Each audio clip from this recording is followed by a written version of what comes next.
Tina is in Cincinnati. Hi, Tina. Welcome to the Ramsey Show. Oh, hi there. I have an insurance question. I'm going to be 59, and my husband is going to be 49. And we took out 20-year term policies that are going to be running out in about 6 years. Mm-hmm. So I'll be able to retire at that point.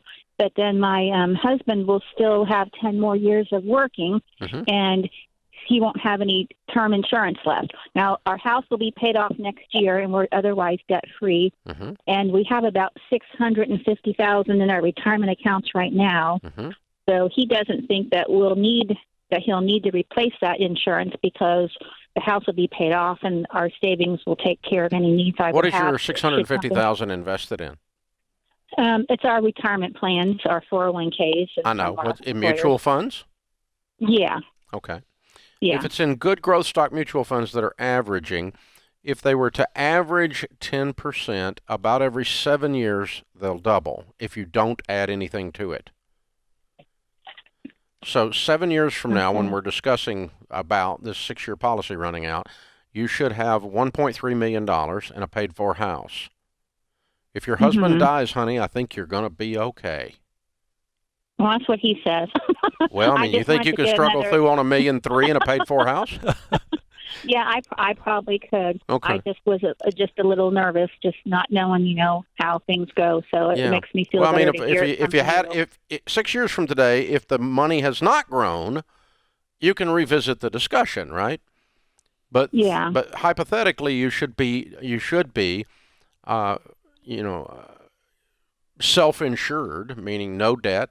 There's no money that you need, and you have a huge pile of money over here to live off of the income that it creates. So what's your household income now?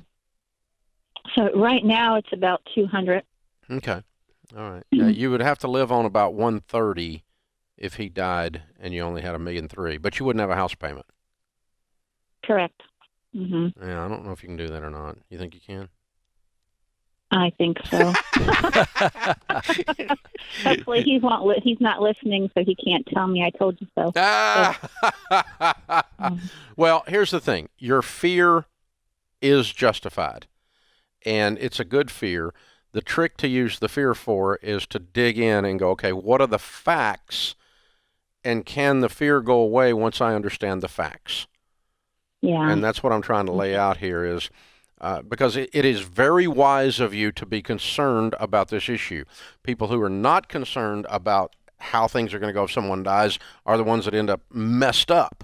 They end up in a really screwed up situation. So you're very wise to have that fear, but then then what you have to do is you have to do the actual analysis, and it's okay for you to not say, "Oh, I don't necessarily trust it just because he says it." You need to look at the actual numbers. Don't do it because Dave Ramsey said. But if you say, okay, looks like we're going to talk to my financial advisor, we're going to have $1.5 million paid for house 6 years from today. We'll let that drop. I think we'll be okay. And you can let that release down inside of you then. It's a beautiful thing. Thanks for calling.